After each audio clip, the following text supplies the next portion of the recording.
그 다음에 이게 이제 구약에서 말했던 나라에 대한 언약이었다.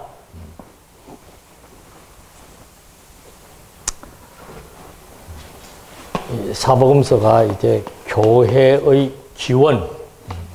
그래서 그 핵심적인 요절은 예수에 대한 정체성, 하나님의 아들 그리스도. 그러니까 보통 이제 이 종교를 보게 되면 뭐 내가 하나님의 아들이다 이런 거는 없어요. 거의가 다. 그냥 어떤 뭐 능력을 행하든지 철학적 깊이가 있든지 어떤 사상을 만들든지 그러는 건데 이 기독교는 이제 완전히 근본이 다르죠. 그래서 이게 입증하기가 힘든 거예요. 하나님의 아들이라고 했을 때는 하나님의 아들만이, 다른 말로 하면은 하나님의 아들과 하나님은 뭐 동등한 관계라고 요한복음에서 말했는데 하나님의 아들 또는 하나님만이 할 수 있는 그 특성화된 사역이 있죠. 그게 한마디로 말하면은 부활이에요. 부활. 자, 이제 로마서 1장 3절인가 보면 그 말이 나와요.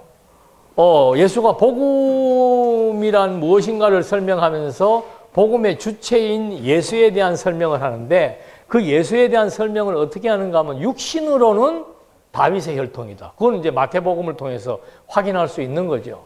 그 다음에 그가 성결의 영이라고 하는 것은 하나님의 영이에요. 하나님의 아들이라는 뜻이에요. 그럼 그가 신적인 권위, 신적인 존재라고 하는 것은 어떻게 입증해 주었는가? 뭐라고 해요? 부활이에요. 부활. 그가 부활하심으로 말미암아 무엇으로? 하나님의 아들로 확정되었다. 확정 또는 확증 이런 용어들이 거기서 나오는 거죠. 그러니까 이 부활이라고 하는 것은 굉장히 중요한 겁니다. 여러분 죽으면 우리도 부활하면 이런 차원을 떠나가는 거예요.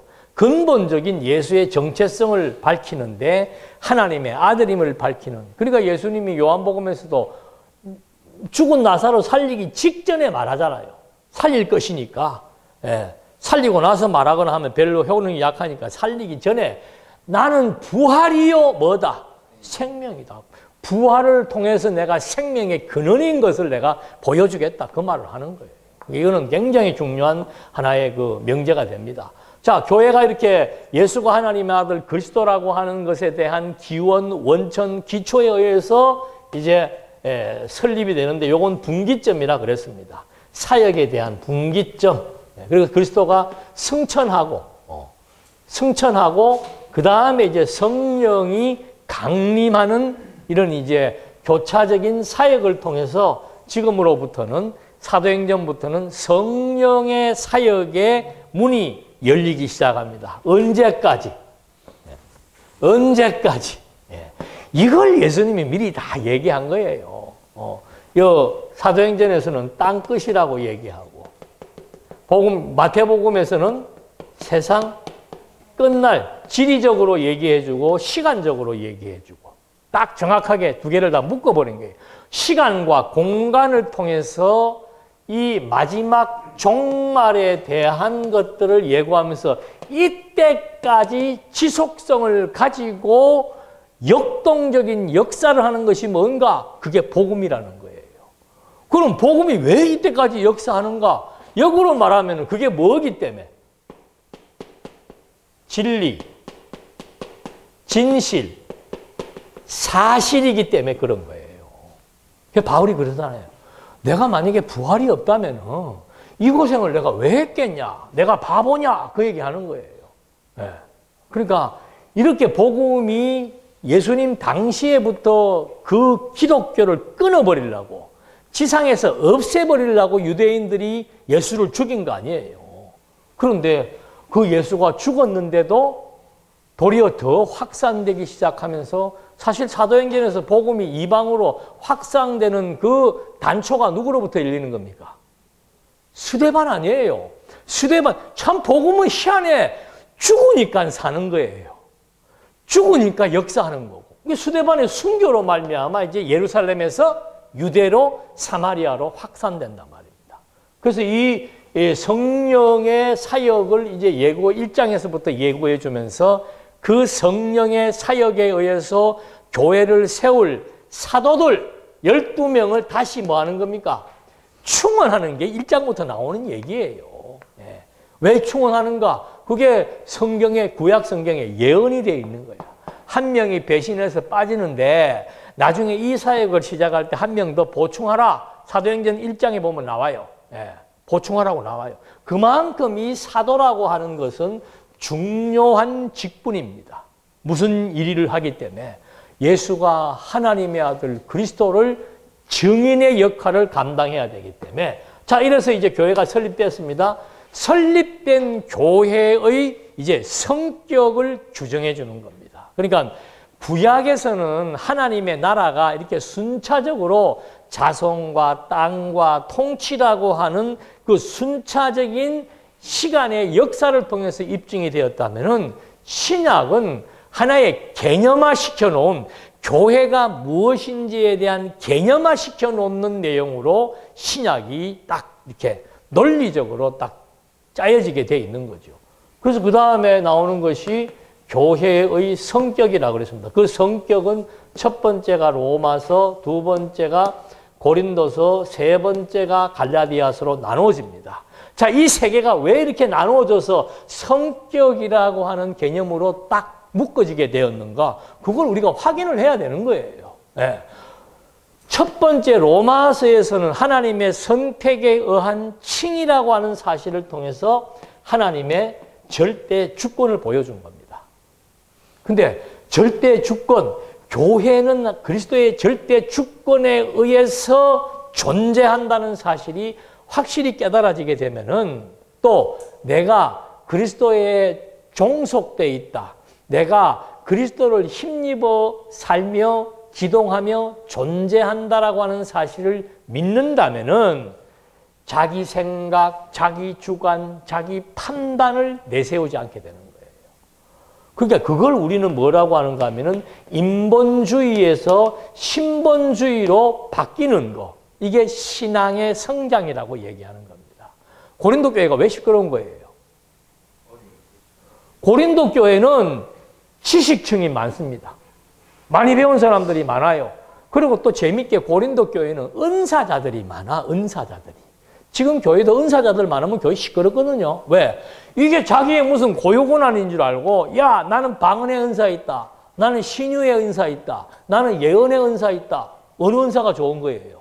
그런 다툼을 하기 시작을 하고, 교회가 이제는 우리가 믿음으로 말미암아 전부 의롭다함을 입었다고 하니까 사람들이 반대로 무슨 생각을 하는가 하면은, 그래? 그럼 내 이제 마음대로 살아도 되겠네? 이런 극단주의가 나오게 되는 거예요. 하나님이 너를 이제 의인으로 하나님이 다 판정해서 인정해 주었다 그러더라. 그럼 나는 의인이네? 그럼 뭐 이래도 의인이고 저래도 의인이네? 그러면 나는 뭐 내 마음대로 한번 살아볼까 하면서 고린도 교회의 방탕과 부패, 가장 극단적인 방탕은 뭡니까? 아들이, 아버지가 살던 여인하고 동거하는, 이거는 일반 사회에서도 있을 수 없는 일이에요. 그게 고린도 교회에 나타난 겁니다. 그 다음에 고린도 교회가 전부 제각각이야. 다 제잘난 사람들이고, 은사 가지고 싸우고 하니까 이제 바울이, 우리는 고린도 교회를 보면 자꾸 무슨 생각을 하는가 하면은 고린도 교회가 문제가 있다. 이 문제를 어떻게 해결했는가? 근데 그 해결의 방식을, 자, 이렇게 방탕하고 범죄하니까 하지 마라고 그랬나? 어떻게 하지 마라고 그랬지? 그걸 이제 잘 찾아봐야 되는 거예요. 절대 신약 성경은요, 어떤 행동을 얘기할 때 행동 자체를 가지고 얘기하지 않습니다. 반드시 앞에서 그렇게 행동하는 것이 좋다라고 하는 것을 가르쳐 주고, 그 다음에 그러므로 이렇게 하는 것이다라고 설명을 해주는 거죠. 고린도 교회에, 제가 고린도 교회를 보면서 고민했던 것이 뭐가 있었는가 하면은, 뭐 고린도 교회 13장은 무슨 장이에요? 뭐 다 알잖아. 사랑장, 12장은 은사장, 뭐 13장에서 14장이 사람장이고 15장이 뭐예요? 부활. 뭐 그 앞에도 쭉 다 있어. 각 장마다 특성이 다 있어. 그런데 제일 의문이 생기는 게 왜 갑자기 밑도 끝도 없이 부활이 여기에서 나올까? 그것도 한 장을 할애해가지고. 그리고 성경이라고 하는 것은 고린도 전서가 1장부터 15장인가요? 16장까지 있다면 그것이 다 어떻게 돼야 돼요? 논리적으로 연결이 돼야 돼. 근데 특히 고린도서는 보니까 전부 무슨 재판관도 아니고 법원도 아니고 사건마다 다 이렇게 나열을 해놓은 거예요. 그게 고민이 되었고, 그 다음에는 여기 갑자기 부활이 왜 나오는지, 그리고 고린도 후서에만 특별히 나와 있는 게 하나 뭐예요? 연보가 나와요. 이거는 또 왜 뜬금없게 또 연보가 왜 나오지? 이 시끄러운 교회에다가 뭐 연보하라 마라 소리 해봐야 더 시끄러울 텐데. 예? 그러니까 바울이 오해받는 것 중에 하나도 뭔가 하면 바울 저거 돈 때문에 저런다고. 예. 우리도 그런 오해 가끔 받잖아요. 예? 아이고 우리 목사님은 돈을 좋아해. 예. 난 그러면 돈 좋아한다고 얘기해요. 예. 돈 싫어하는 사람이 어디가 있어. 근데 내가 어디 뭐 달라고 그랬나? 예. 바울이 이 얘기를 하더란 말입니다. 그 시끄러운 교회에다가 이상하다. 이게 도대체 왜 그렇지? 그 원리가 뭘까를 찾아본 거예요. 그런데 문제가 발생하고 할 때마다 바울이 제시하는 원리는 뭔가? 처음에는 지혜가 없다고 얘기합니다. 지혜가 없다고. 야, 고린도 교회 사람들이 지혜가 없다. 그러니 저렇게 전부 잘난 척을 한다. 지혜란 뭔가? 세상 만사 처음과 끝을 하나님이 다 주관하신다는 걸 믿는 게 지혜라고 그랬잖아요. 하나님을 제대로 안 믿는다는 얘기예요. 바울이 로마서에서 말했던 하나님의 선택적인 절대 주권에 대해서 확신이 결여된 거죠. 그러니까 인간의 자기 주관이 나오기 시작하니까 3장 한 서너 군데 됩니다.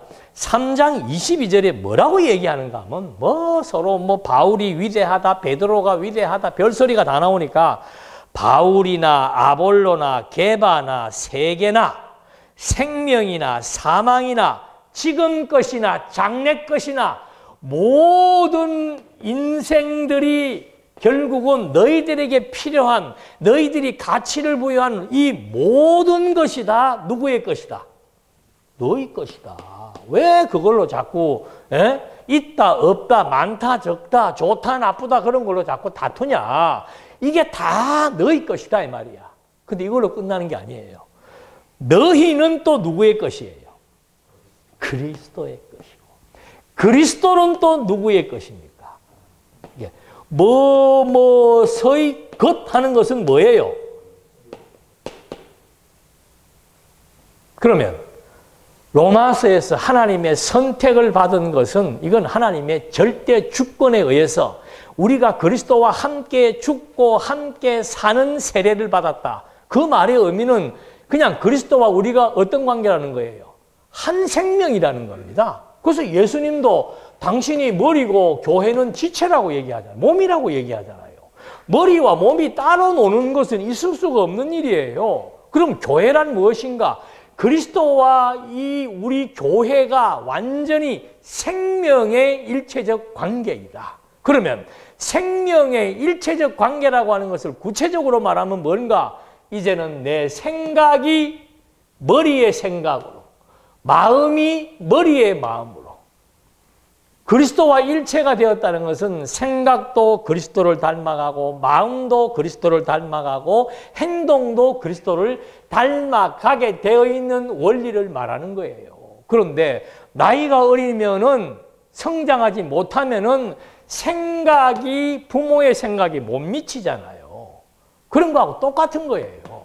지금 고린도 교회가 로마서에서 교회란 그리스도, 선택이란 뭔가 그리스도의 이 생명의 관계로 일체가 된 것을 의미한다. 그런데 생명으로 일체는 되었는데 내 자식은 내 자식인데 아직 어리니까 아무 데서나 대소변을 가리지 못하는 거하고 똑같은 거예요. 그런 상태가 벌어지니까 바울이 하는 얘기가 뭔가 하면은 다시 한 번 더 우리는 일체적인 관계라고 하는 걸 말해주는 겁니다. 애들이 그 누나하고 동생하고 싸울 때 어른들이 볼 때는 아무 쓰잘데없는 장난감 가지고 싸우잖아요. 그 있어도 그만이고 없어도 그만이고. 하나님이 똑같은 거예요. 아니 바울이 최고면 뭐하고 게바가 최고면 뭐합니까? 바울을 선호하는 사람도 있고 게바를 선호하는 사람도 있는 거예요. 근데 고린도 교회는 야 바울이 더 낫더라. 아니다 게바가 더 낫다. 아니냐 아볼로가 더 나아. 아이고 나는 다 싫다. 그냥 직통으로 할란다. 얼마든지 교회에서 있을 수 있는 일이에요. 그래서 바울이 이 원리를 제시합니다. 또 한 가지는 뭔가 하면은 12장인가에서 은사로 가지고 시비가 붙은 거예요. 은사 가지고. 그러니까 바울이 이 문제도 어떻게 해결을 하는가 하면 똑같아요. 12장 4절에 보니까 은사는 여러 가지나 뭐예요? 은사는 여러 가지나 성령은 같고 직분은 여러 가지나 주는 같으며 그 다음에 사역은 여러 가지나 모든 사람을 가운데서 이루시는 모든 사람 가운데서 이루시는 하나님은 같다. 그러니까 은사와 직분과 사역이 전부 다 성령과 성자와 성부에 의해서 다 집행되는 사역이다. 성부, 성자, 성령을 우리는 뭐라고 얘기합니까? 삼위일체라고 얘기하잖아요. 이 말을 하는 이유가 뭐예요? 너희들이 다 삼위일체에게 종속된 생명으로 존재하는 그리스도의 교회요, 그리스도의 몸이다 이 말입니다. 그러니까 우리가 왜 아까 첫 시간에 말씀했는가? 그리스도의 몸이기 때문에 그리스도의 양식을 먹어야 우리가 생존하는 거예요. 육신의 양식은 고기를 먹고 생고기를 먹고 하면 힘이 난다며요.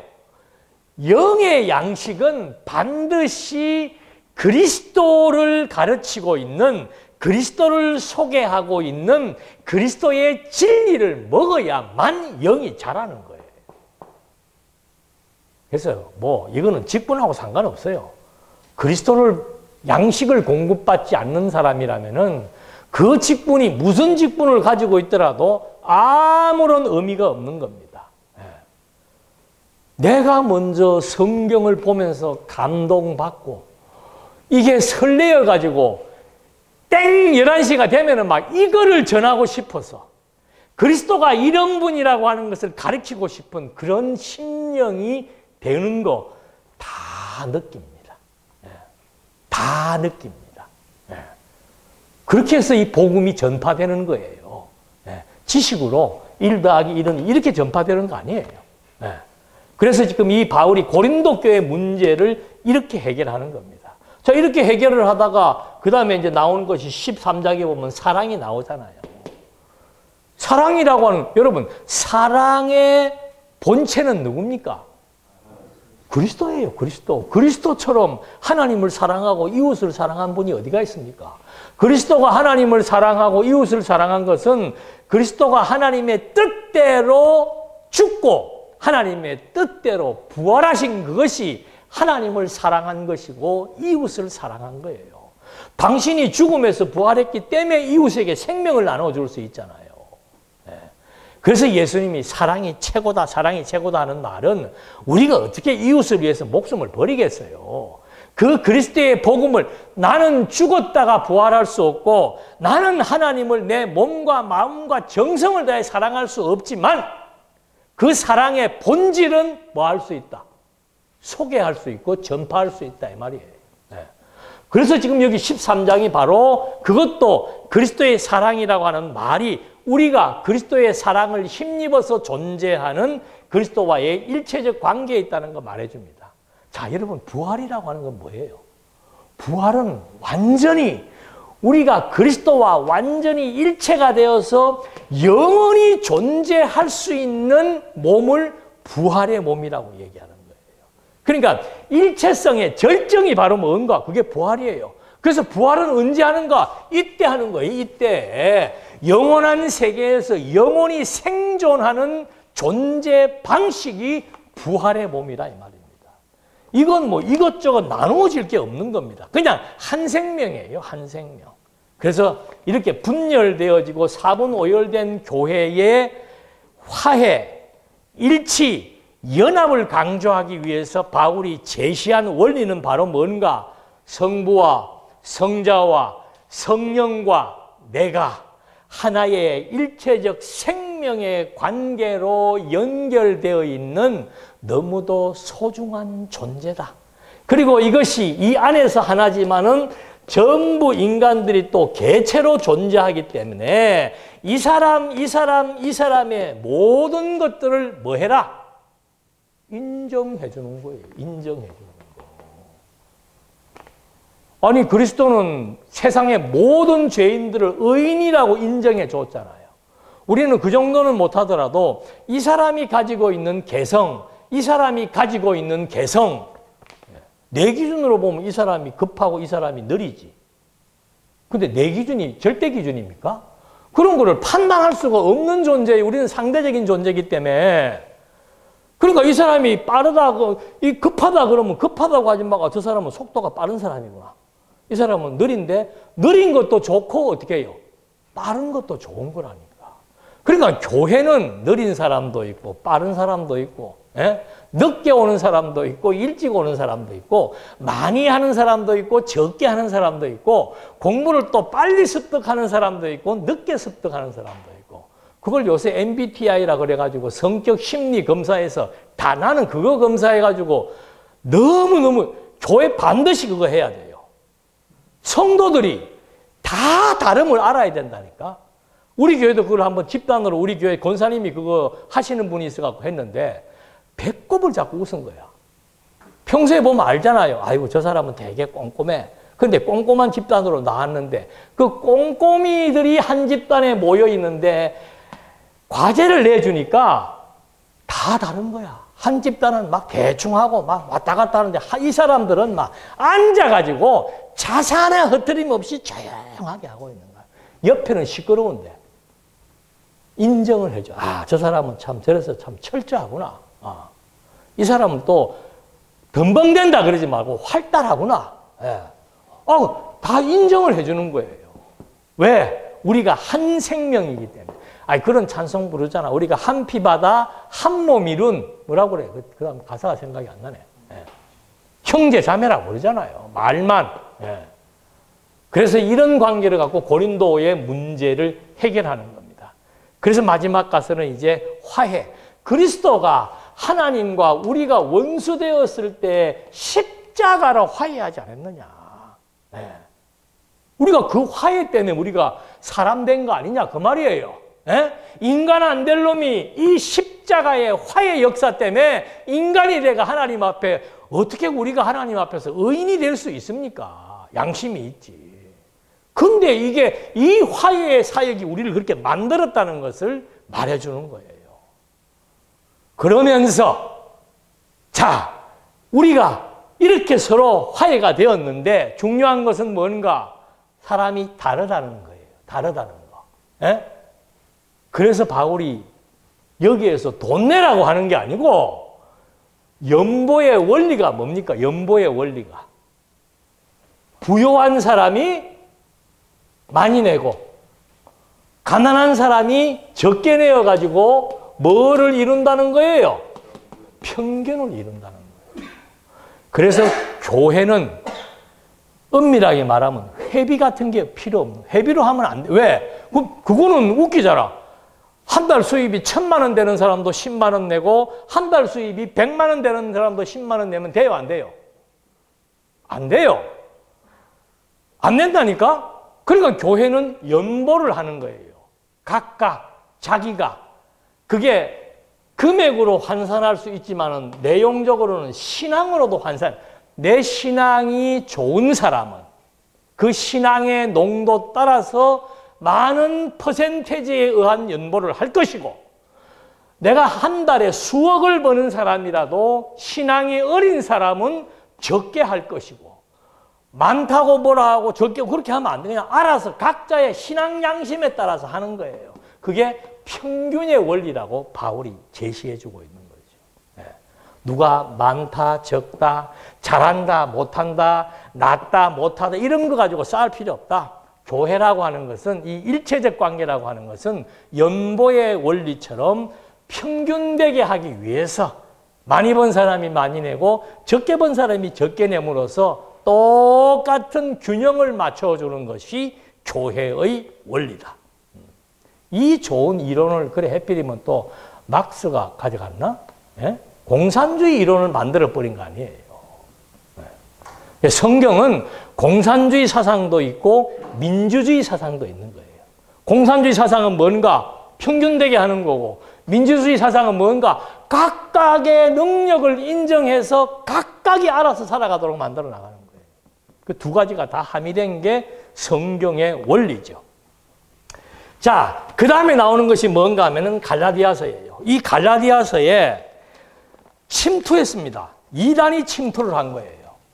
그 이단은 바로 뭔가 하면은 율법주의자입니다. 율법주의자.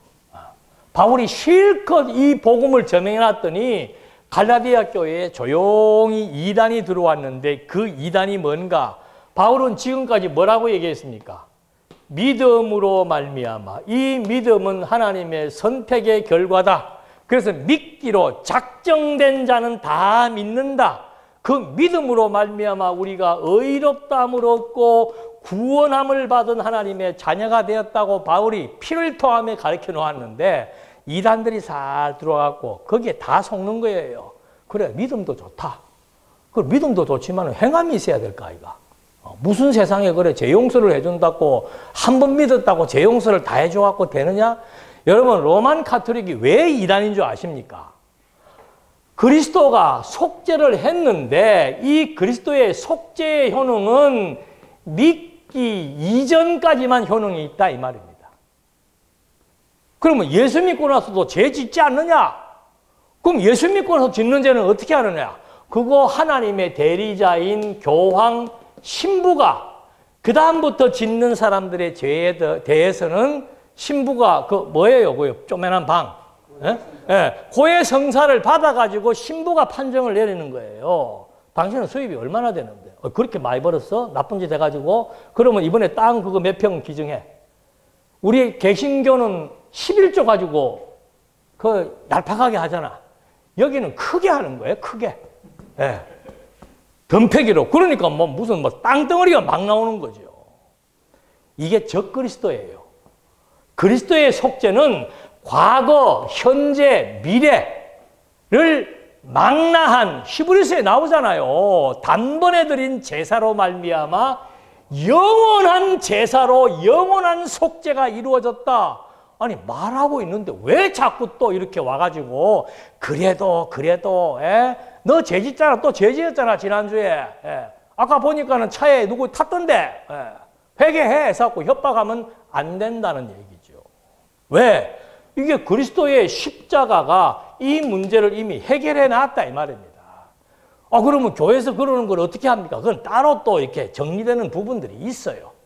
그걸 가지고 자꾸 구원에다가 갖다 맞춰가지고 협박해서 사람들로 하여금 두려움을 갖게 해서 기독교는 공포심을 유발하는 것은 무조건 잘못된 겁니다. 골로새서에 나오잖아요. 내가 너희를 교회로 부른 것은 뭔 줄 아느냐? 교회를 평안에 매는 줄로 묶어서 너희들로 하여금 감사하는 자가 되고 평안을 누리게 하기 위해서 교회로 부른 것이다라고 말하고 있는 거예요. 그러니까 설령 내 마음에 안 들어도 그냥 이것만 선포하면 되는 거예요. 전하면은 듣는 사람들로 하여금 하나님의 은혜, 하나님의 사랑, 하나님의 주권에 감동되어 가지고 내가 참 지난 주간에 욕심을 너무 많이 부렸구나. 이 욕심이 내 마음을 불편하게 했구나. 지난 주간에 내가 너무 나만 보고 살려고 하다 보니까 내 마음에 여유가 없었네. 알아서 말씀 선포되면 성령께서 각자 알아서 다 감동. 우리 축도할 때 그러잖아요. 성령이 내주, 감동, 감화, 역사까지 다 한다면서. 멀쩡하게 축도할 때만 뭐 다 해놓고는 돌아서면 딴소리 하면 안 되지요. 성령을 인정해야 된다니까. 성령의 역사를 인정하는 거예요. 저는 뭐 이거 깨닫고 나서부터는 뭐 어디 가서 강의하면서 여러분들을 감화시켜야 되겠다. 여러분들을 변화시켜야 돼. 그런 생각 1도 안 합니다. 10명 앉아갖고 10명이 다 반대해도 그냥 손 털고 나오면 되는 거예요. 오늘은 성령이 역사를 안 했는가 보네. 그게 나한테 중요한 게 아니에요. 나는 바르게 전달하는 게 중요한 거지. 결과는 성령이 알아서 역사하시는 겁니다. 그래서 갈라디아 교회에 바울이 증거했던 로마서에서 증거했던 이 복음의 원리를 훼손시키면서 그래도 율법은 지켜야 된다고 말하니까 바울이 얘기하는 거야. 야, 네가 하나님의 아들 된 것이 너의 행위로 된 것이냐 아니면은 믿음으로 된 거냐? 네가 성령을 받은 것이 너의 행위로 된 것이냐 하나님의 선물로 준 것이냐 그 얘기를 하는 거예요. 그래서 갈라디아서 처음에 보면은 내가 사도직이 절대적 계시에 의해서 내가 절대적 은총으로 사도가 되어서 이 복음을 전하노라라고 하는 사실을 밝힙니다. 여러분들이 신약을 볼 때, 물론 구약도 그렇습니다만 신약을 볼 때 좋은 팁 하나를 드린다면은 첫 1장 1절로부터 5절까지의 말씀을 놓치면 그거를 해석하기가 힘듭니다. 항상 그래요. 바울이 갑작스럽게 여기에서 왜 이거를 강조하지? 하면은 그 다음 내용 들어가면은 하나하나씩 강조한 이유를 풀어나갑니다. 그래서 우리는 성경을 진리라고 말하는 거예요. 말을 잘 못하는 사람들은 이 말했다 저 말했다 하지만 성경은 진리이기 때문에 명제를 던지고 인사말을 할 때 그냥 하지 않습니다. 반드시 이것에 의한 내용들을 쫙 논리적으로 전개하기 때문에 갈라디아서의 도입이 다르고 로마서의 도입이 다르고 마태, 마가, 누가, 요한의 도입이 다 다른 거예요. 마지막 종결부도 또 다 다릅니다. 이래서 갈라디아서까지가 이제 이게 정말 복음의 은혜성, 여기는 복음의 주권, 주관, 이건 뭐 정말 일체적 관계에서 그리스도가 주관한다. 여기는 그리스도의 절대 주권, 이런 것들에 의한 내용들에 의해서 이 교회라고 하는 성격은 정말로 절대적인 성질을 가지고 있구나 라고 하는 사실들을 확인해 보는 거예요. 이거를 우리가 확실하게 알아야 절대적이라고 하는 것은 상대가 없는 겁니다. 상대가 안 되는 거예요. 이거를 알아야 내가 주권자, 주관자 노릇을 안 하게 되는 겁니다. 예? 뭐 당회 장, 이 장자리 들어가는 거 사람 잡는 거예요. 자꾸 자기가 주관자 노릇을 한다니까. 심부름꾼입니다. 심부름꾼. 그래서 이런 내용 때문에 교회가 시끄러워진 거예요.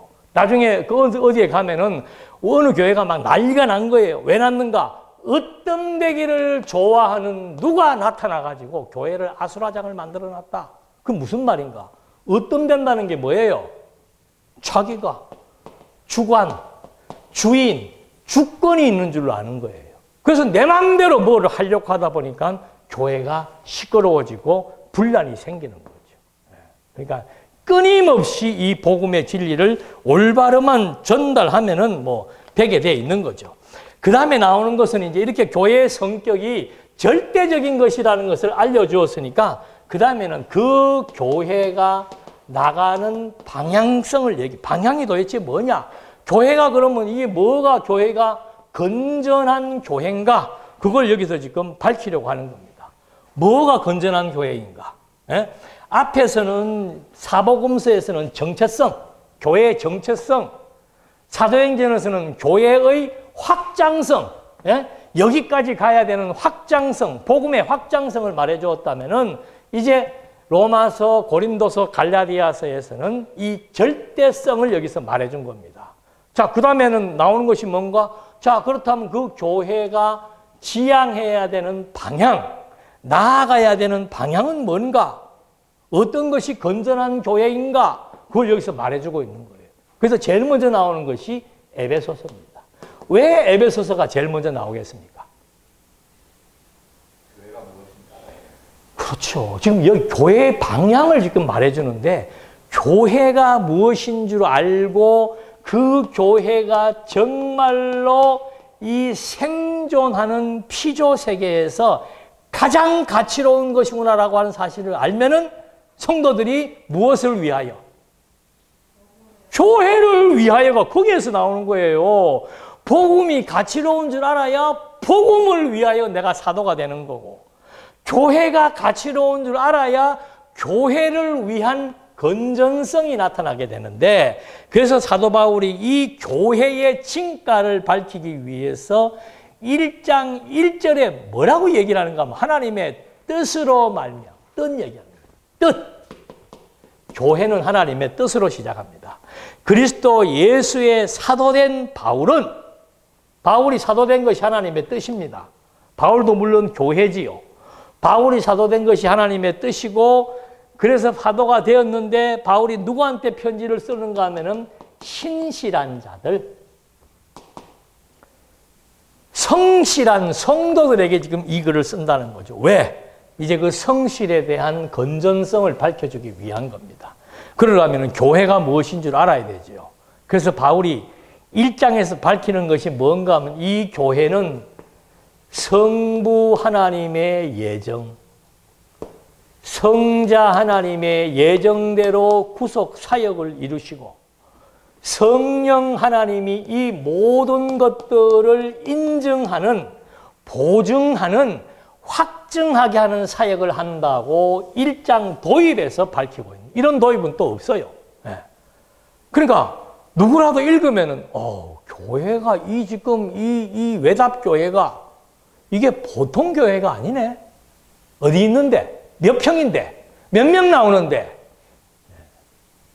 그건 목사 아니에요. 그런 거 자꾸 따지고 사면은. 지금 성경은 교회가, 에베소 교회를 향해서 바울이 말하는 게 뭔가 하면 교회는 성부 하나님이 예정했다. 이 교회를 누가 예정했다? 이 교회 틀을 누가 예정했다? 이 교회의 자금을 누가 조성했다? 그거 얘기하는 거예요. 실질적으로 말한다면. 그 다음에 이 교회를 세우기 위해서 누가 공로자인가? A라는 장로인가? A라는 권사인가? 그리스도의 구속 사역. 이 구속이 바로 죽음에서 부활하는 걸 의미하는 겁니다. 그리고는 이 사실을 누가? 성령이 깨닫고 가르치고 감동, 감화, 내주, 역사. 그러면 교회라고 하는 것은 어떻게 지금 형성이 된 건가? 성부, 성자, 성령. 아까 또 어디에서 성부, 성자, 성령이 나왔어요?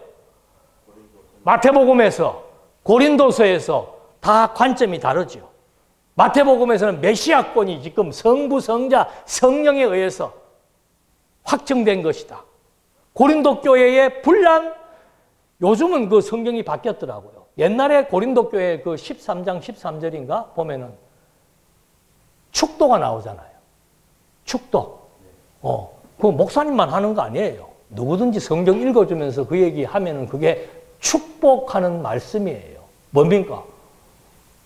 그리스도의 은혜와 하나님의 사랑과 성령의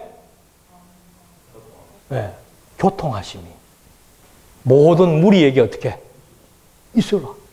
뭐 있을지어다 하는 거는 목사들의 고난이다. 아이고, 나는 신학교 다닐 때 옛날에 그 노예할 때도 그렇고 지겹도록 들었어요.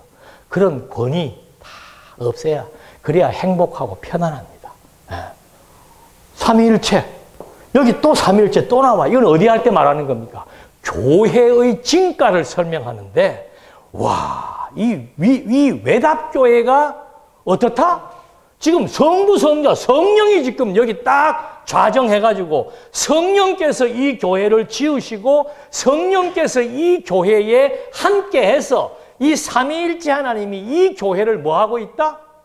보호하고 인도하고 사역하고 있다는 것을 에베소서에서 밝혀주는 거예요. 자, 이걸 만약에 목사님이 이 강의를 정말 성경대로 해주면은 외답교회 성도들의 자존심이 어떻게 되겠어요? 외답교회 성도들의 존재감이 어떻게 되겠어요? 나는 내 뒤에도 아니지. 나를, 이 삼위일체 하나님이 나를 쥐고 이 교회를 세우고 이 교회의 멤버가 되게 해줬다는 거.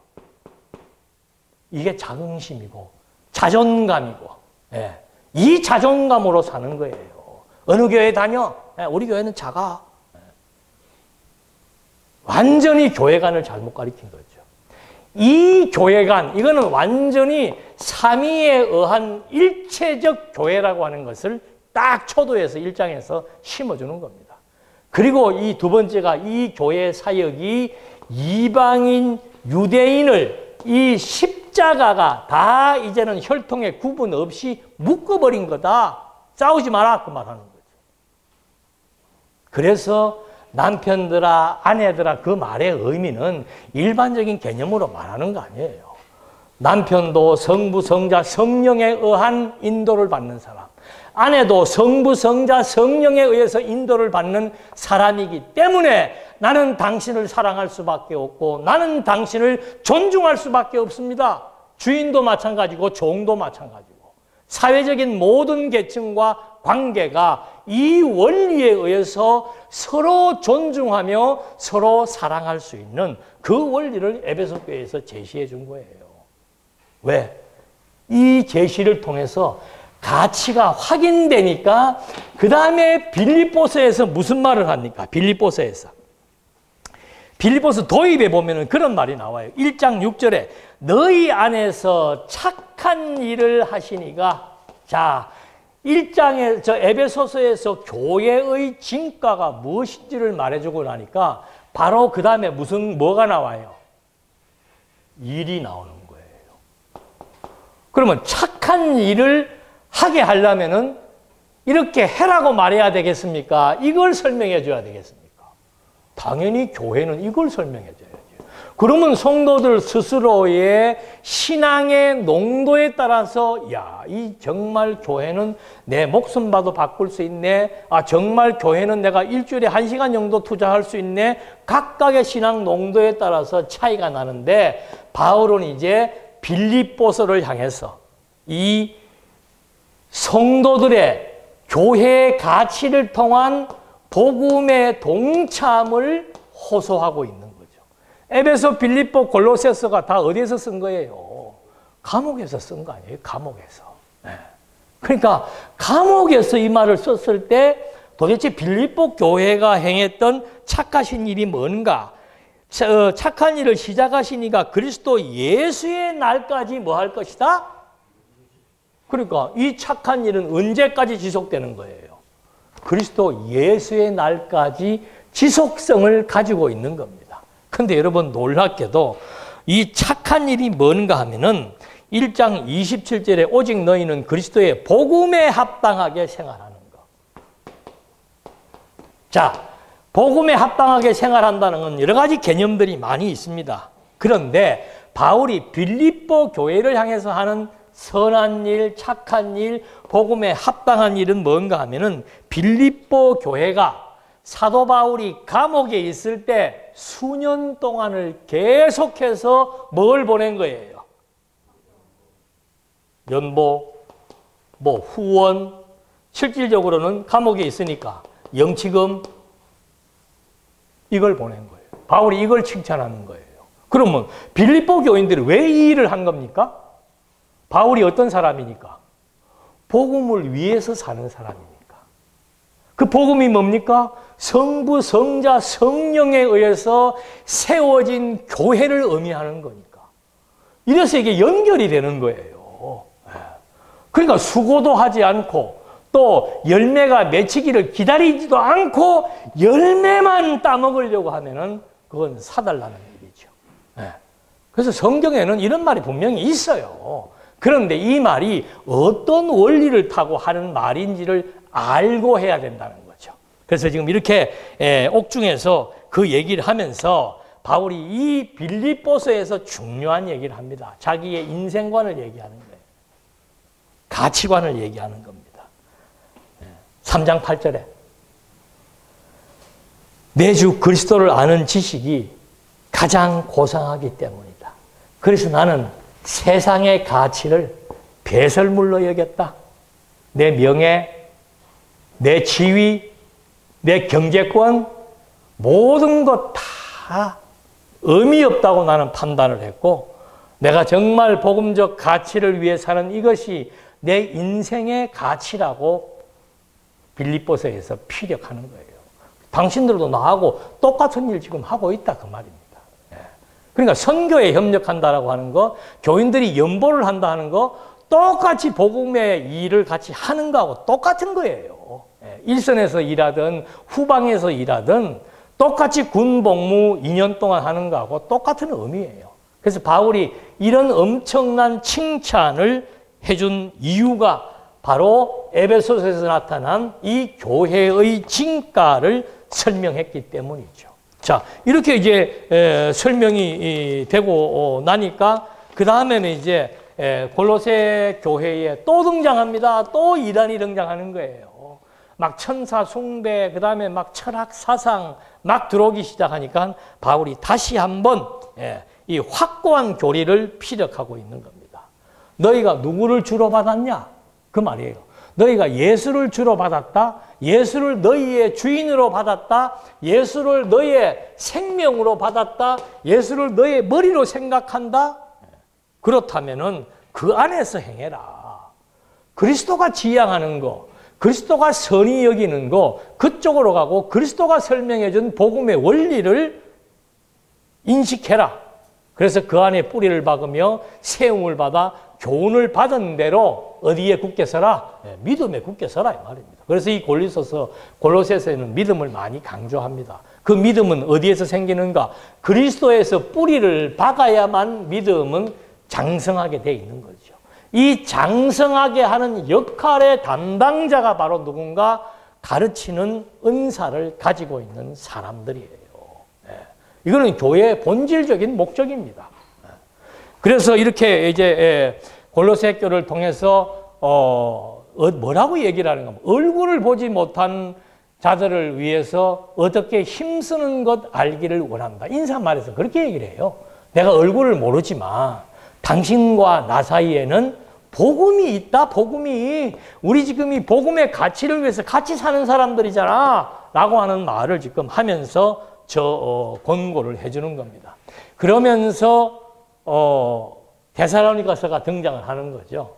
그게 이제 데살로니가에서, 그러니까 건전한 생활이라고 하는 것은 교회의 진리를 확증하고 복음에 동참하며 믿음을 견고히 세우고 그 다음에 가지게 될 것이 뭔가 하면은 소망입니다. 소망.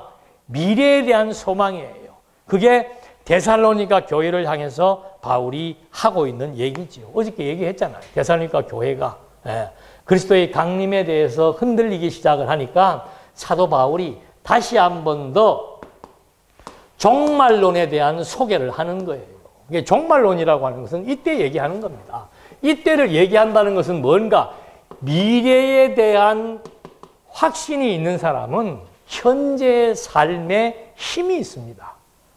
내일이 보장된 사람은 오늘 내가 밥을 설령 굶고 병이 들어도 내일 나의 삶이 보장되어 있는 사람들은 걱정, 근심을 하지 않아요.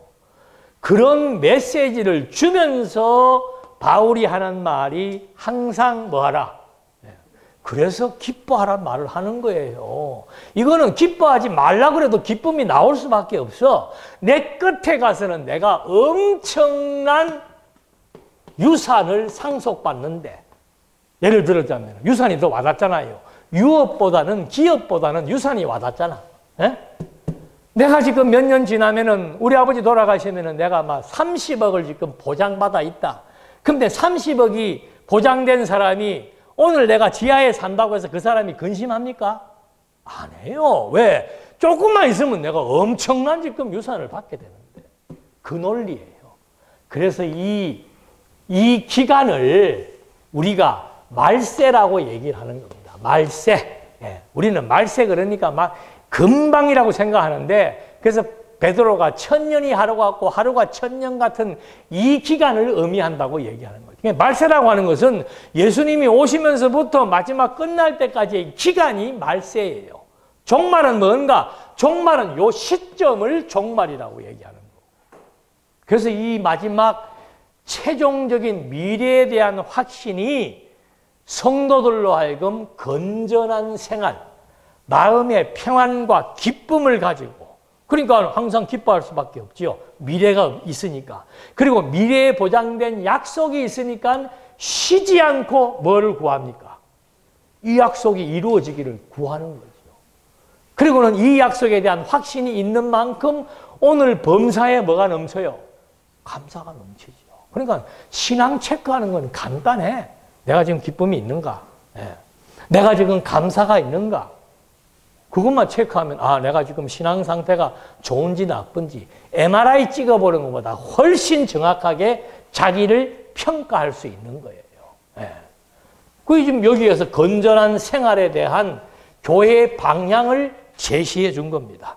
자, 저렇게 교회의 방향까지 제시를 했으니까 이제는 실제적인 얘기를 해야 되는 거예요. 그럼 이런 일들을 우리가 규모 있게 집행을 하려면 어떻게 해야 되는가? 그걸 교회의 구성이라고 얘기하는 거죠. 그래서 그 교회의 구성이 디모데, 그 다음에 디도, 빌레몬, 여기에 교회의 구성이 나오는 거예요. 그러니까 교회의 구성은 어떻게 하는가? 이거는 현상적으로는 조직과 행정이에요. 근데 교회 조직이라고 하는 것에 대한 최우선이 뭔가 하면은 직분자를 세우는 겁니다. 그 직분자에는 가르치는 장로, 다스리는 장로, 그 당시는 장로라 그랬으니까.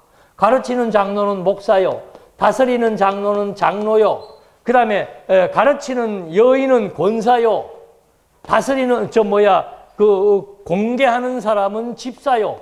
이게 지금 고린도 교회의 구성 요소라 이 말입니다. 그럼 이 사람들에게 가장 중요한 것은 뭐예요? 그 디모데서에 나와요. 여러분들이 다 그 임직식 다 하잖아요. 이 사람들에게 가장 중요한 덕목은 뭔가?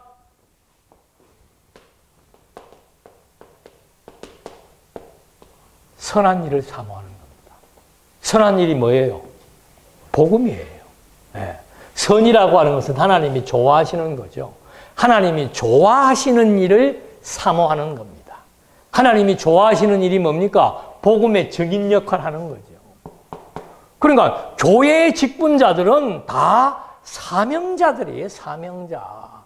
하나님으로 말미암아 창세전부터 택정함을 입어서 필요 적절한 시점에 이 성부, 성자, 성령이 지도하는 교회의 하나의 종으로서, 머슴으로서의 역할을 감당하기 때문에 이 사람들에게 제일 필요한 것은 뭔가? 선한 일이죠. 선한 일.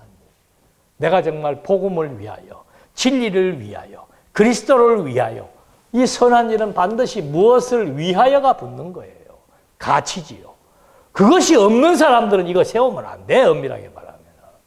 그 사람에게 힘든 일을 주는 거예요.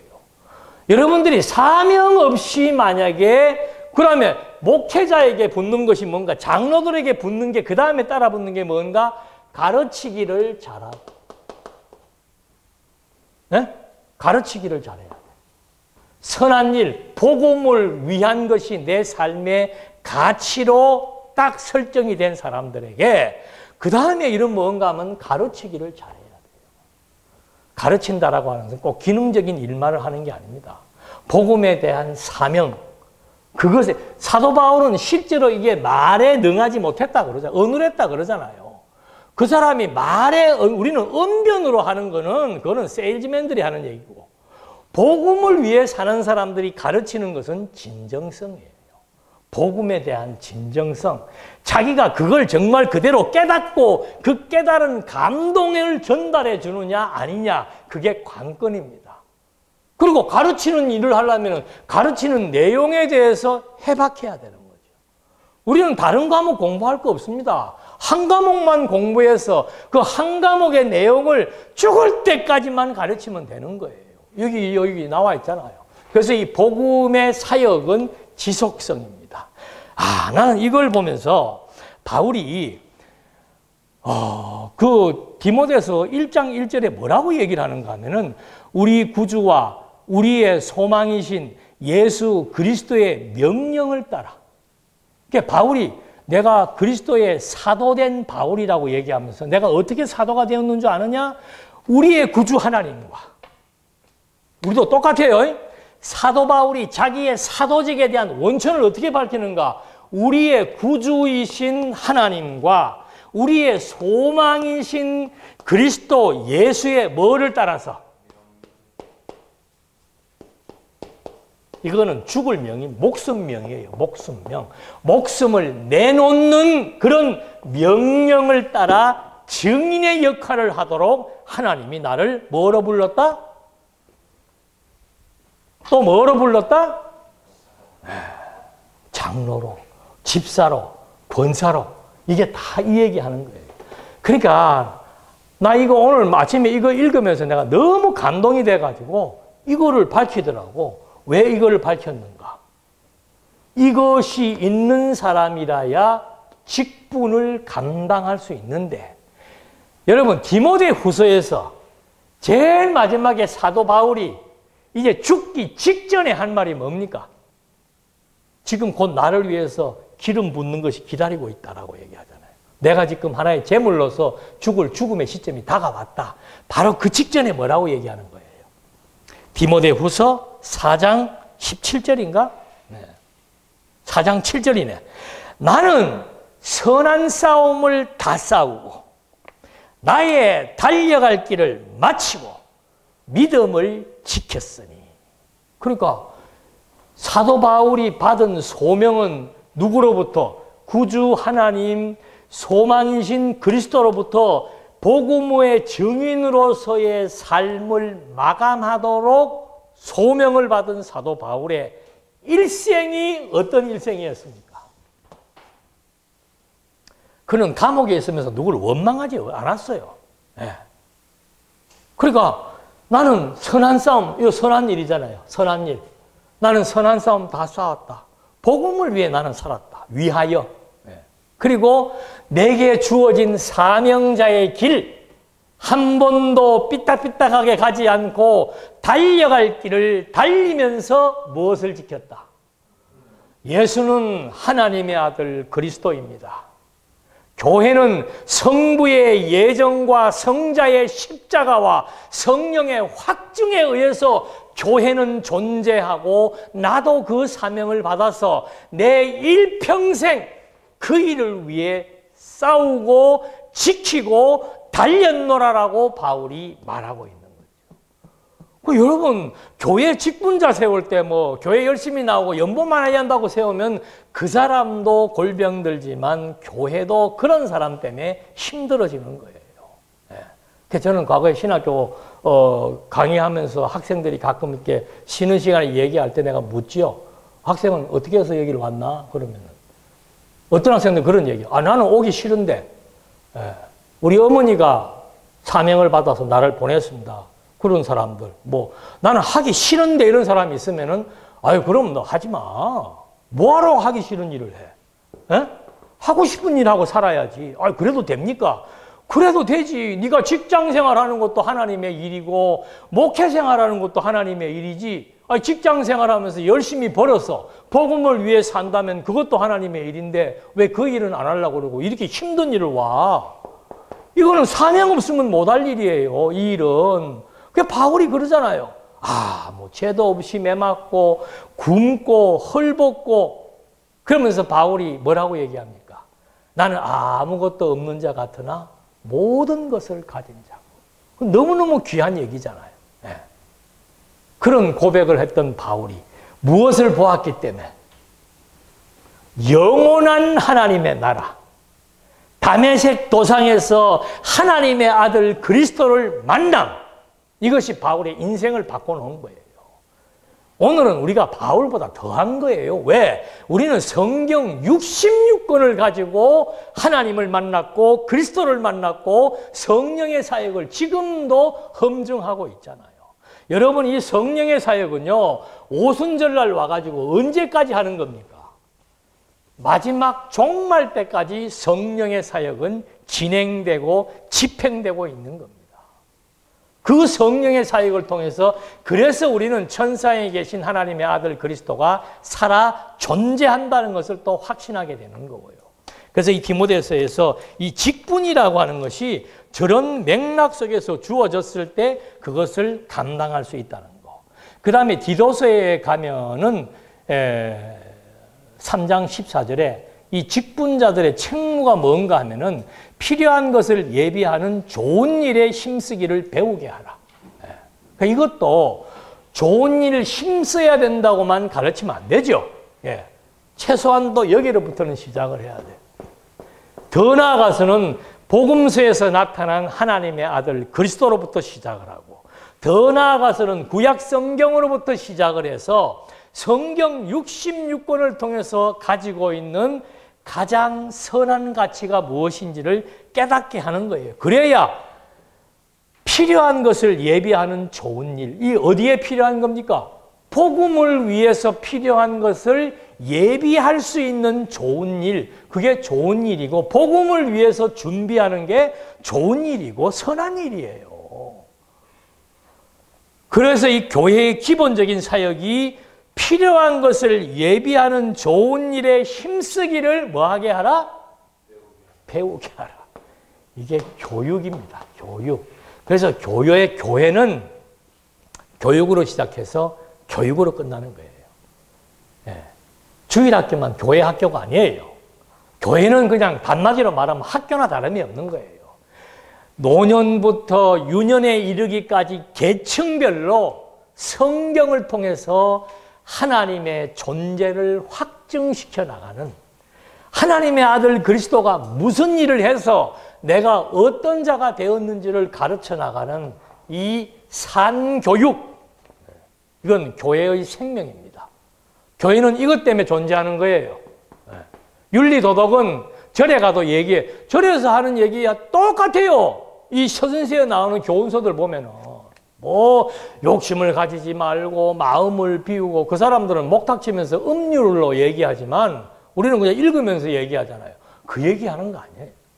전부 무엇이 선한 일인가? 왜 그것이 선한 일인가? 왜 우리가 선한 일을 위해서 예비하고 동참해야 되는가? 그거에 대한 교육이 교회가 해야 되는 가장 중요한 일이라고 책무 수행에 대해서 표준적 가치를 제시해주고 있는 겁니다. 그런 다음에 이제 마지막에 나와 있는 것이 뭔가 하면은 교회의 질서입니다. 질서. 이게 지금 무슨 일인가 하면은, 여러분 교회에서 갈등 많이 생기잖아요. 목사하고도 갈등 생기고 교인들끼리도 갈등 생기고. 지금 여기 삼각관계가 벌어진 거야. 예? 바울, 오네시모, 빌레몬 세 사람의 갈등이 벌어진 거예요. 그 갈등의 원인은 이 오네시모가 머슴인데, 이 머슴이 주인인 빌레몬의 돈을 들고 도망을 가버린 거예요. 그럼 그 시대는 노예가 도망가면은, 여러분 지금부터 얼마 안 된 그 미국에도 보면은 노예 시대에 노예가 도망가면 바로 사살해 버리잖아요. 이 시대는 더 했죠. 근데 지금 이 오네시모가 옥중에서 오네시모가 바울을 만나서 완전히 새 사람으로 돼버린 거야. 그래갖고 이 오네시모가 바울에게 거의 오른팔 노릇을 하고 있는 거예요. 옛날에는 빌레몬이 오른팔 노릇을 한 거야. 근데 지금은 이 환경이 바뀌어가지고 이 오네시모와 바울이 너무도 복음을 위해서 밀착된 관계가 돼버린 거예요. 그럼 누가 시험에 듭니까? 이런 거 같으면 어떻게 할래요? 어?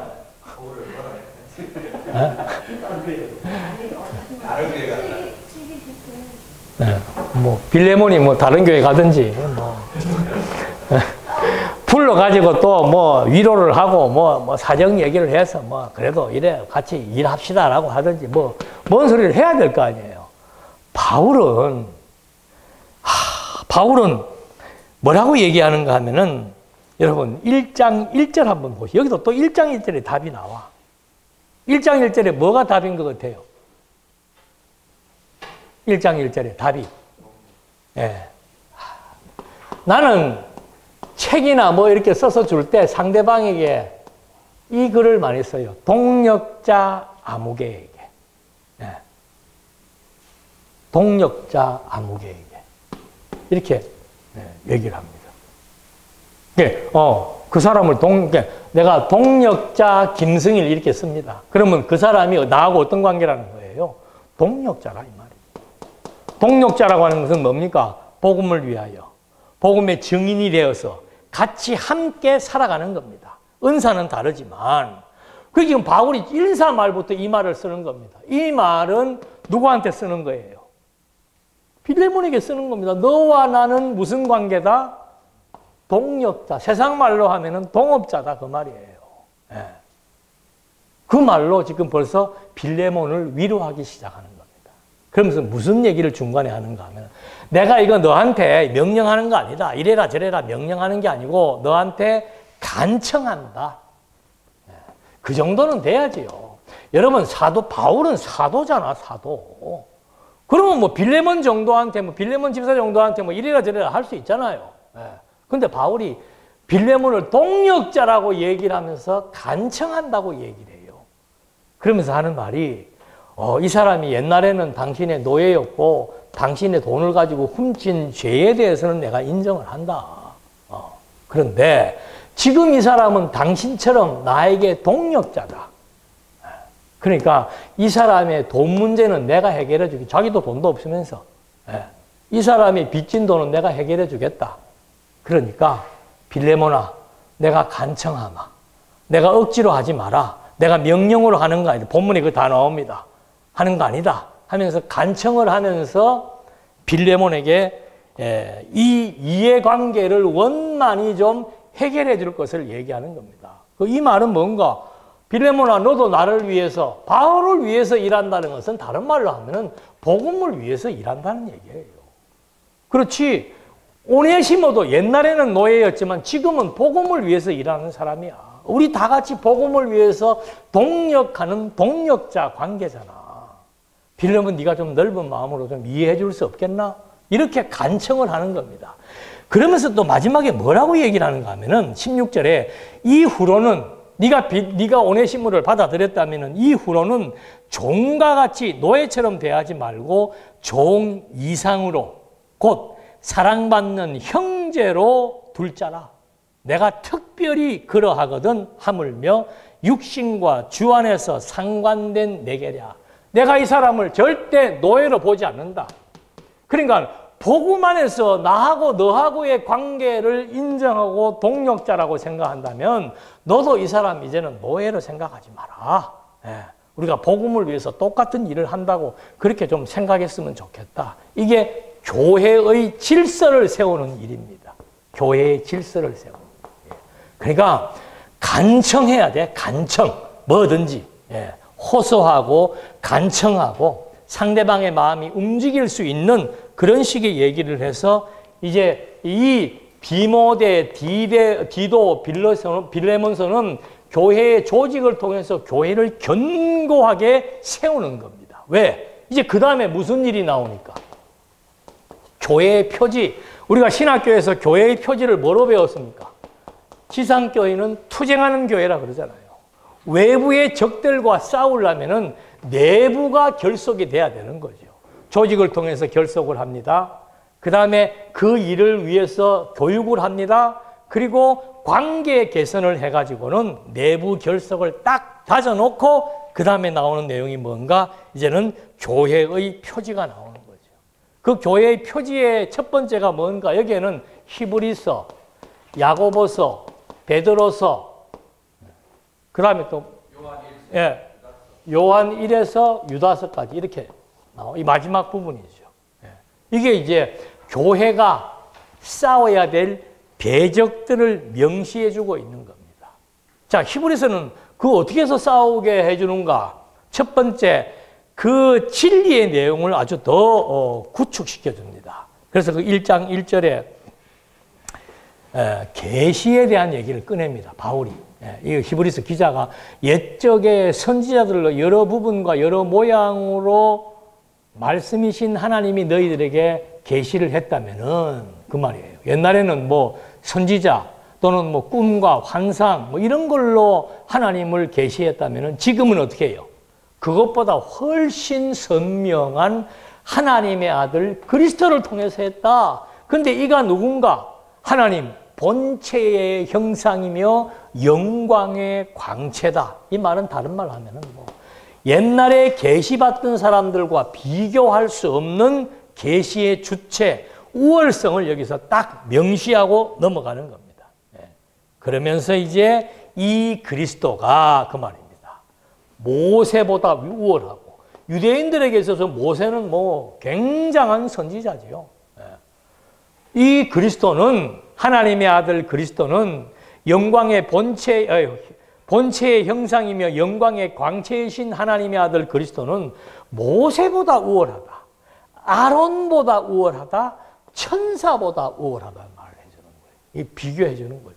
그러니까 유대인들 아직도 정신 못 차리고 뭐 모세가 대단하고 아론이 대단하고 천사가 대단하고 그런 지식 버리고 그 다음에 이들이 증거했던 율법 또 나와요. 율법. 예.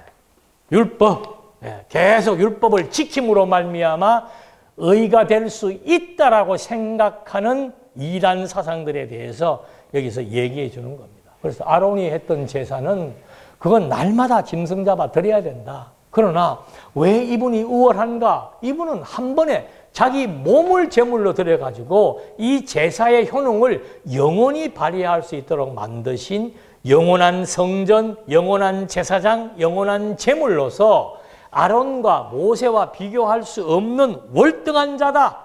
이분은 13장 8절에 그래서 예수 그리스도는 어제나 오늘이나 영원토록 동일하게 우월하신 하나님 본체의 형상이며 영광의 광채시다. 그걸 여기서 입증해 주는 겁니다.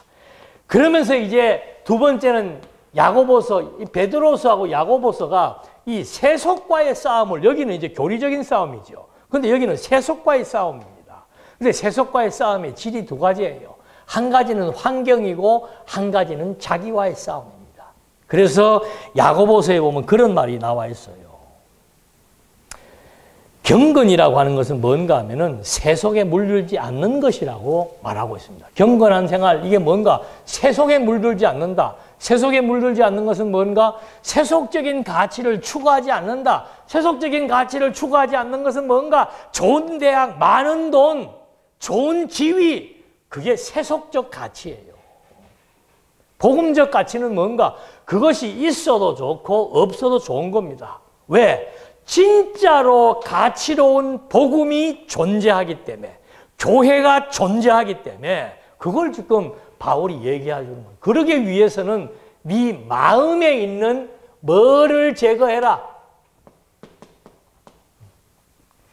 세속에 물들지 않는 것인데 그 세속은 자기 몸에서 나온다 얘기하는 겁니다. 그래서 사람이 시험을 받는 것은 자기 욕심에 끌려서 시험을 받는 거다. 그 시험 드는 거 딴 거 없어요. 사람 때문에 시험 든다? 그거 다 자기 생각에 안 맞아서 그런 거예요. 그러면서 바울이 하는 말이 유명한 말이지요.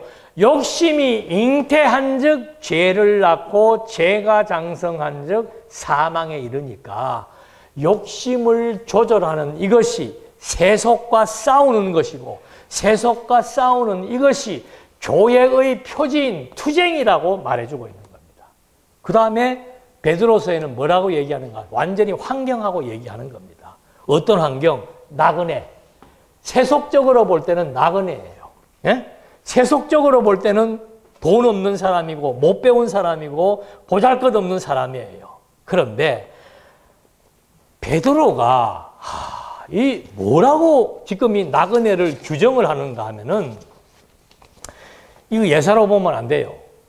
1장 2절에 보면은 1장 1절에는 나그네라고 말을 해놓고 2절부터는 뭐라고 이 나그네를 뭐라고 얘기하는가 하면은 하나님 아버지의 미리 아신 자들이다. 두 번째, 성령이 성부, 여기 또 나오네. 성부, 성령, 성령이 거룩하게 한 자들이다. 그리고 성자가 뭐한 자들이다? 또 택한 자들이다. 누가? 나그네가. 돈 없는 사람이, 못 배운 사람이, 신체적인 불구가 있는 사람이 그걸 막내서 여기는 바울은 베드로는 나그네로 규정해버리는 거예요. 노숙자와 같은 그런 사람이라고 하는 것은 세속적인 판단 기준이라고 말입니다. 그런데 정말 영적인 하나님의 판단 기준은 뭔가? 그는 하나님이 미리 아신 자다. 그는 성령이 거룩한 자로 판단한 자다. 인정해 준다라고 말입니다. 그리고 그는 그리스도께서 미리 선택한 자들이다. 창세전 그리스도 안에서 택정함을 받은 자다. 그 얘기 해주는 거예요. 이게 가치의 변화입니다. 예. 그래서 우리는 사람 겉모습 보고 판단하면 이래서 그래서 하는 얘기예요. 세상 사람들하고 똑같이 그런 판단 기준에 의해서 상대를 판단하거나 자기를 판단해도 안 돼요. 나는 왜 이렇지? 나는 왜 머리가 나쁘지? 왜 공부를 못하지? 왜 가진 것이 없지? 왜 목회가 안 되지? 그런 식의 열등감에 사로잡히는 거는 불신앙이라 이 말입니다. 내가 누구냐 이 말이에요. 내가 누구냐? 하나님이 미리 다 창세전부터 알고 있는 자다. 우리 일반적으로 얘기하잖아요. 뭐 내가 아무개 검사를 잘한다. 내가 아무개 은행장을 잘한다. 이런 거 다 뭐예요? 자기의 어떤 위상을 밝히는 거잖아요. 근데 바울은 그런 식으로 위상을 밝혀주지 않습니다. 나 하나님 잘 안다. 나 성령을 잘 안다. 나 성자를 잘 안다. 어느 정도 잘 아는데 하나님이 나를 알고 있다. 내가 하나님을 알기 전에 하나님이 나를 알고 있다. 나는 지금도 죄인이라 성령이 나를 의인이라고 거룩한 자라고 얘기해주고 있다. 나는 그리스도를 몰랐는데 그리스도가 나를 미리 창세 전부터 선택한 거야. 더 이상 말이 필요 없는 거예요. 여러분, 이런 힘으로, 이런 가치로 그래서 살아가는 거예요. 그래서 사도 바울이 이런 가치 때문에 그렇게 일생의 힘든 인생길을 끝까지 손 놓지 않고 한 번도 못 해먹겠다는 소리 없어요. 선한 싸움 다 싸운 겁니다. 달려갈 길을 끝까지 달려가는 거예요. 완주한 겁니다. 그리고 믿음을 지켰노라. 믿음을 지켰노라. 이렇게 해서 베드로서의 그 세속적 가치로부터의 탈피, 진정한 가치가 무엇인지를 말해준 겁니다. 그러면서 유다서에서는 성도에게 단번에 주신 믿음의 도를 위하여 힘써 싸우라. 믿음을 지키라는 말과 똑같은 얘기예요. 그것도 1장 1절에 뭐라고 얘기하는가? 하나님 아버지의 사랑을 얻고 그리스도를 위하여 지키심을 입은 자들에게 편지하노니 하면서 너희에게 주신 믿음의 도를 위해서 끝까지 싸우라고 말해주는 겁니다. 믿음의 도를 위해 싸운다는 것은 다른 거 없어요. 가르치는 사람은 열심히 가르치는 것이 싸우는 겁니다. 열심히 사업하는 사람은 열심히 사업을 해서 동력자로서의 역할을 하는 것이 믿음의 선한 싸움을 싸우는 거예요. 그래서 이런 얘기를 이제 해주면서 요한 1서, 2서, 3서 여기에는 진짜 적그리스도에 대한 정체를 밝히는 거죠. 내가 눈으로 본 바요, 손으로 만진 바다. 이 말은 예수님이 진짜로 인간의 몸을 입고 왔다는 것을 증명하는 겁니다. 당시의 이단들이 어떻게 하나님의 아들 신이 인간의 몸을 입을 수가 있냐? 인간의 몸은 죄인인데 이게 플라톤의 이원론 사상이에요. 예? 어떻게 신이 인간의 몸을 입을 수가 있냐? 어떻게 예수가 죄인이 될 수 있냐? 그건 될 수 있어서 된 게 아니고 일부러 죄인의 옷을 입은 거예요. 왜? 죄인들을 의인으로 만들어 그리스도의 생명의 DNA를 집어넣기 위한 그리스도의 사역이죠. 이게 이제 끝나고 나니까 제일 마지막에 나오는 것이 뭔가? 이거는 성령의 예언입니다. 무엇을 예언하는가? 교회의 이상이 무엇인지를 예언하는 거예요. 교회의 이상이 뭐냐? 그거는 아무나 할 수 없어요. 아무나 말할 수가 없어요. 교회의 머리 대신 그리스도만이 이 얘기를 해줄 수가 있습니다. 그래서 요한계시록 1장 1절에 예수 그리스도의 계시라. 교회의 이상은 그리스도가 교회의 머리이기 때문에 예수 그리스도만이 그걸 말해줄 수 있다라고 하면서 무슨 말을 해주는가? 속히 일어날 일들과 이제 앞으로 먼 미래에 있을 일을 말해주겠다 하면서 아시아 7교회에 대한 얘기를 해주고 이 말세에 아까 말세 얘기했지요. 교회가 세워지고 땅끝까지 복음이 전파되어 그리스도가 강림할 때까지 이 피조 세계에는 재앙이 주어진다. 진노가 주어진다. 그리고 교회가 핍박받는다. 그러나 교회의 머리 대신 그리스도는 반드시 마지막에 재림을 해서 사단을 무저갱에 가둬버리고 이 피조 세계 창조주기 때문에 피조세계를 걷어버릴 수 있는 거예요. 예. 그래서 창조주이신 그리스도가 마지막 강림하셔가지고 이 세상, 저주의 세상을 심판하시고 처음 하늘과 처음 땅을 다 걷어서 이거예요. 과학자들이 얘기하잖아요. 예? 가장 근본적인 힘을 펼치니까 이렇게 되는 겁니다. 그 펼친 것을 다 없애버리니까 다시 원점으로 돌아오는 거예요. 지금 피조세계가 그겁니다. 창조란 뭔가? 이 본질에 풍선을 부니까 팍 퍼져나가는 것처럼 본질의 하나의 요소에게 기운을 불어넣으니까 이렇게 창조와 종말의 시간과 형상과 피조세계가 존재하는 겁니다. 그 풍선의 바람을 빼니까 어떻게 돼요? 이게 본질의 세계입니다. 이게 교회가 지향하는 궁극점 이상의 세계입니다.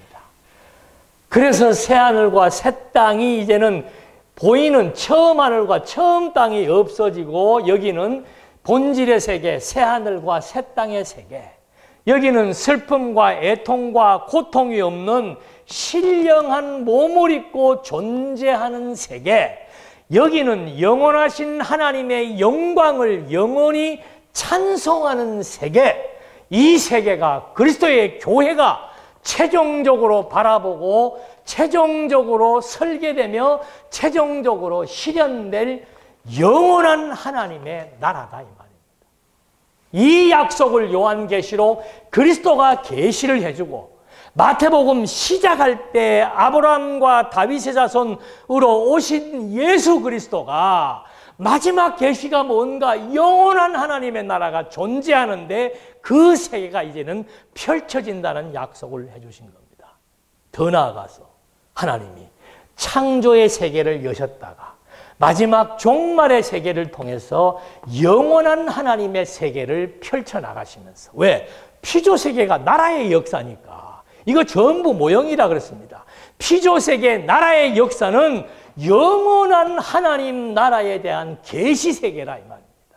이것이 종결되고 나니까 진짜 영원한 하나님의 나라에서 신령한 몸을 입고 하나님과 더불어 천사와 더불어 끊임없는 영광의 찬송을 드릴 날이 약속되어 있다는 것. 그래서 요한계시록 이것들을 증언하시니가 이르시되 내가 진실로 속히 오리라 하시거늘 화답하십시오. 아멘.